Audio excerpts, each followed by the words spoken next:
Well, hello again and welcome in. Wherever you are today and wherever you're listening from, I'm so happy to have you over to feast upon God's Word together. Get your plate ready today and take a seat. It's the 44, which is Matthew 4:4. Man cannot live on bread alone, but by every word that proceeds from the mouth of God. Let's eat. I'm your host, Jed Yancey, and welcome in today to episode 33 of season 4 of the 44. And today, I want to start with having you consider, when is the last time you've been on a hike or maybe just a long walk?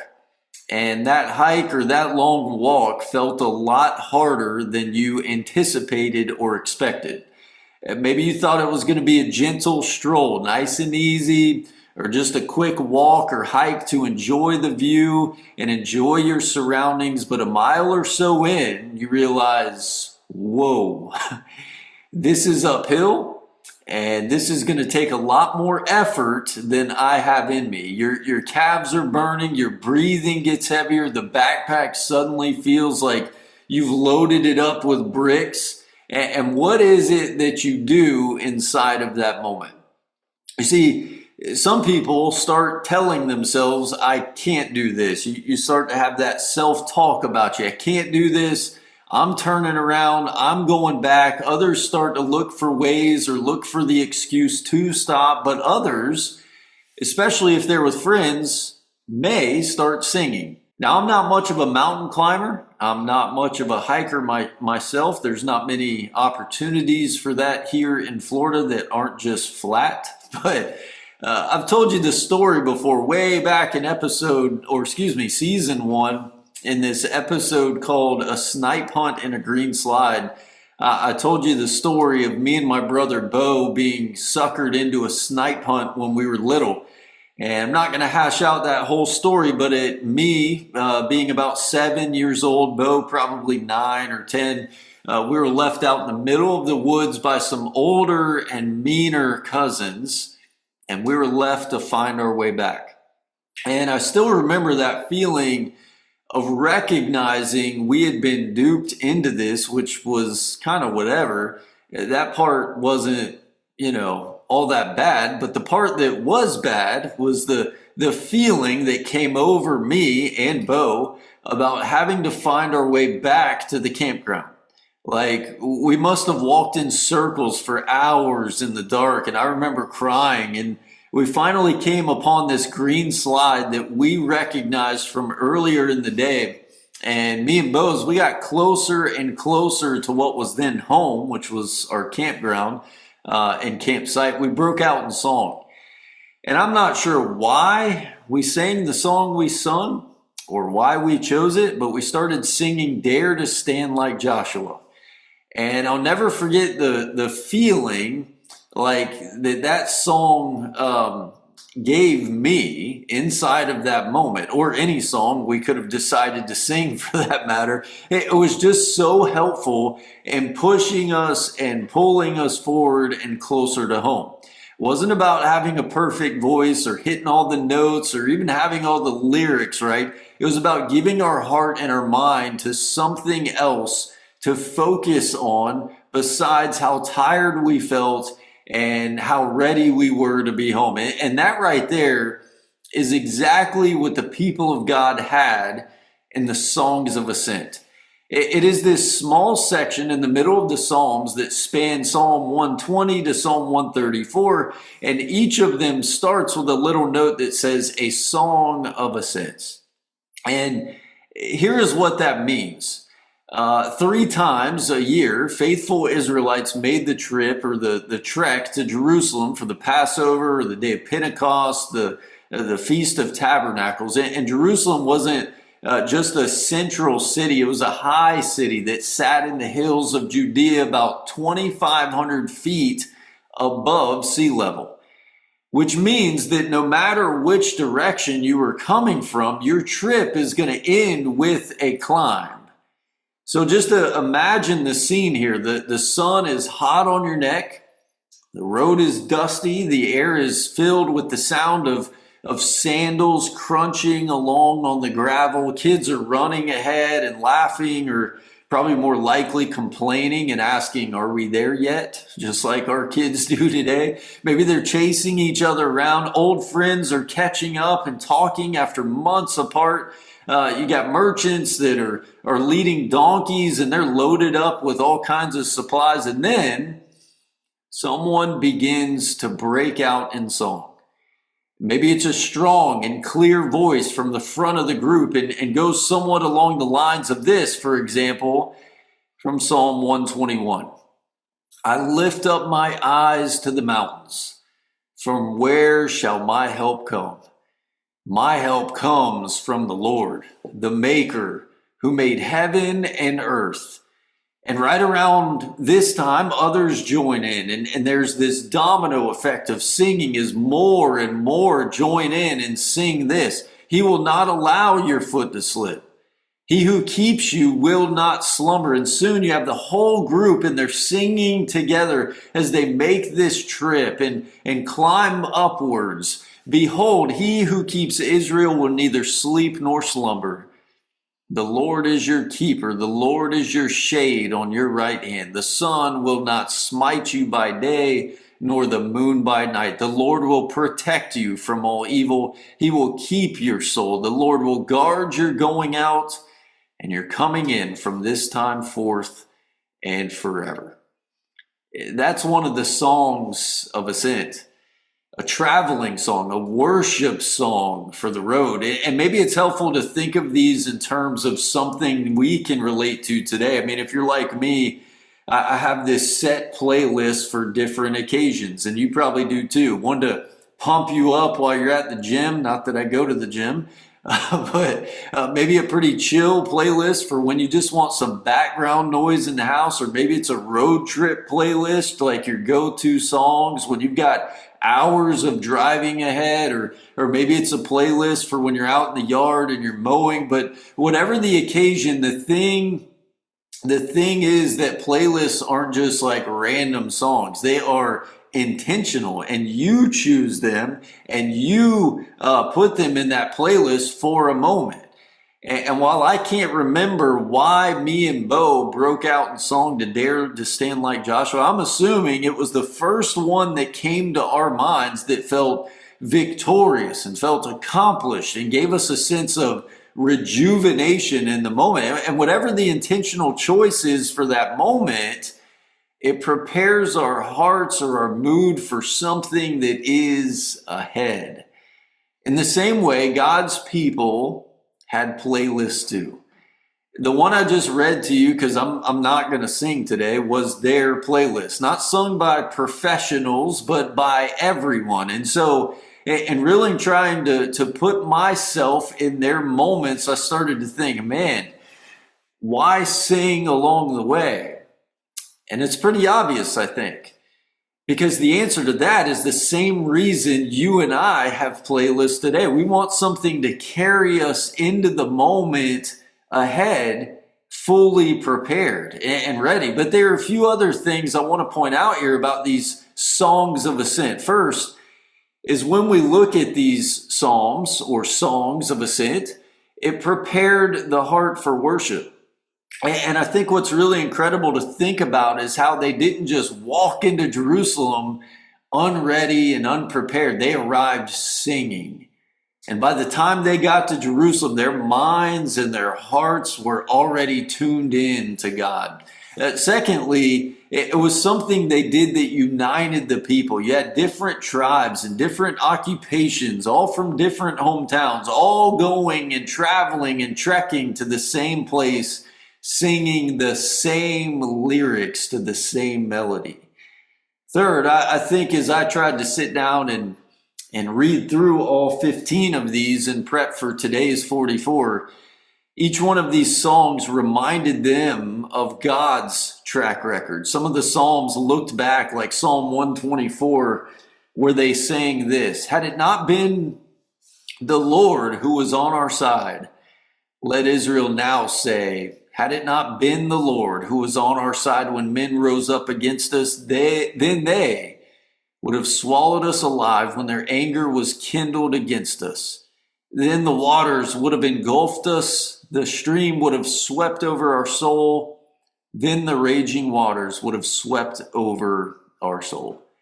You know, others of these looked forward, did not just back, but some looked forward, some to the present and the current circumstances. And I mean, I just can't help but to read through these and think on the perseverance and the endurance that it gave them. In the same way that a song does for us. A song keeps you moving when your legs are tired. A song keeps your soul from quitting when the hill feels too steep and the sun is too hot on your neck.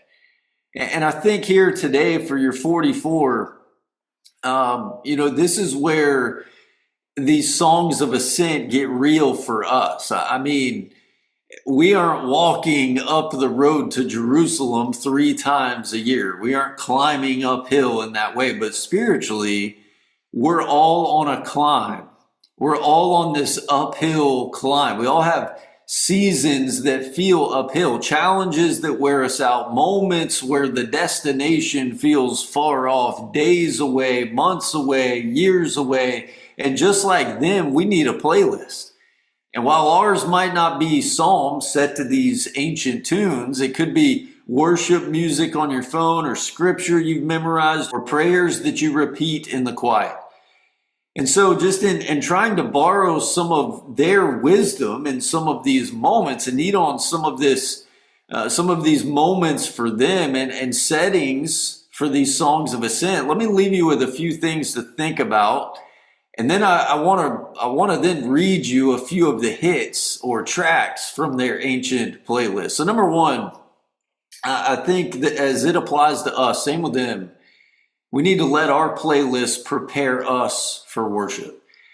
That we can't wait until Sunday and the first song that's sang in an assembling together be the first song played on the playlist. You think about them, and we too need to fill our week with songs that turn our attention toward Him. Whether that's looking back on what He's done, what God's done, or looking to the present and what He's doing, or looking to the future and what He will do. We need to press play on that. And number two, share your playlist with others. When we look at some of this and these songs of ascent, they sang together. We too are able to read in Ephesians 5 to speak to one another in psalms and hymns and spiritual songs. Sing and make melody with your heart to the Lord. Send that song in your playlist to a friend who needs encouragement or needs the very song that you're singing to encourage them and pull them forward. And this right here, just a side note, has been really the motivation for today's podcast. I've got someone that comes up here to the building every week, and we've been going through a study, really an overview of the Bible as they're just now learning. And so we've gone through some of the New Testament over the last 2 months. We've made it into the book of Acts. We've been talking about that. And this last week, this person came in, they said, I can't do this today. I need something else. I'm facing too much. There's too much going on in my life. Life for me is feeling like an uphill climb. And so we went to the Psalms and we talked through some of the Psalms and we read a few of the Psalms. And then out this weekend, I'm doing yard work and I'm in the backyard and I'm mowing, and I heard a song that made me think of her. And so I sent it to her. I think in the same way, we need to be mindful of that. The singing together and being together, these songs of ascent, and doing that together, sharing in that together. Number three, as we talked about on the 44 2 weeks ago, we need not ever forget what God's done already. So many of these Psalms are reminders for the people of God's faithfulness and His deliverance and the salvation that we have in Him. And in the same way, put songs in your life that remind you of His faithfulness. The climb feels a whole lot shorter when you know He's been with you every step of the way before. And number four, keep singing. Even when it's hot, even when you're tired and it feels uphill. Put simply, the best time to worship is not after you've arrived, it's while you're still climbing.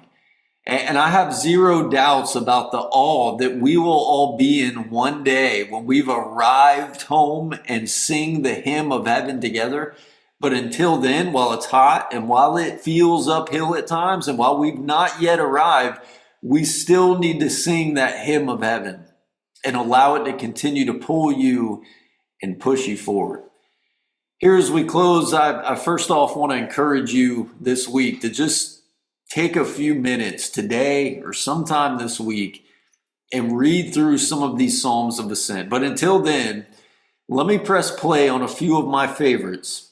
I'm not going to read, but just a line or two of a few of these, and maybe one of them here today hits you right where you need it to in order to pull you forward. Psalm 120.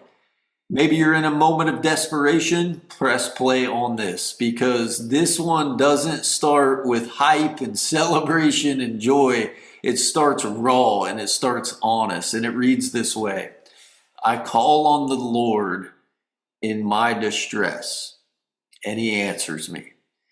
And this one seems to be as though it's a pilgrim who's still at home, still surrounded by people who don't love God. He's feeling the sting of trouble, and is that moment before the trip even begins or the trek even begins when you know you need to get to a better place. It's the departure song, the one that says, I'm not where I want to be yet, but I'm turning my feet towards you, God, to deliver me. Psalm 121 is the next one. I read some of this already. I lift up my eyes to the hills or the mountains. Where does my help come from? My help comes from the Lord, the maker of heaven and earth. Again, I read this one already, but this song isn't just about where you're going. It's about who is with you on the way. And it's a reminder to the pilgrim and to us that our help isn't in stronger legs or better weather or an easier road. Our help comes from the Lord. And this psalm goes on to talk about how God doesn't sleep. He doesn't take naps. He doesn't get distracted. And most of all, he doesn't forget about you. It's the song you play right when the climb starts getting real. The third one I'll share with you is Psalm 122. This one is like the road trip joy song. As it reads this way, I rejoiced with those who said to me, let us go to the house of the Lord. You see, the closer you get to your destination, the more anticipation builds, doesn't it? It's that moment when the city comes into view over the horizon. You can almost feel the temple's presence. It's a reminder that sometimes joy comes not just from arriving and being there, but from knowing you're on the way. And with each step, you're getting a little bit closer. I could go on and on here. Those are just three. But when you go back to all 15 tracks of the Songs of Ascent playlist and you read, which I want to encourage you to do this week, what you start to see is this pattern. Psalm 120 starts in trouble. Psalm 121 moves to trust. Psalm 122 anticipates the joy of God's presence. Psalm 127 reminds us of our need for him. Psalm 128 celebrates his blessing. Psalm 133 calls for unity. Psalm 134 ends in full-on worship. It's a complete spiritual journey in 15 songs, and it is beautiful. So here's your homework. I want to leave you with some homework this week. Create your own Song of Ascent playlist this week. Doesn't have to be 15 songs, but pick a handful of songs that lift your eyes higher and songs that help keep you moving and pulling and pushing you forward even when life feels steep and it feels uphill. Maybe it's a song you've carried with you for years. Maybe it's a new worship song that reminds you that God's not done yet. And here's the bonus. If it makes you think of someone else, share it with them. Sing it with them. Because just like the pilgrims in ancient Israel, you're not climbing alone. That's all I got for you today. Thank you all so much for listening. As always, I love you. And until next week, keep on eating and keep on singing.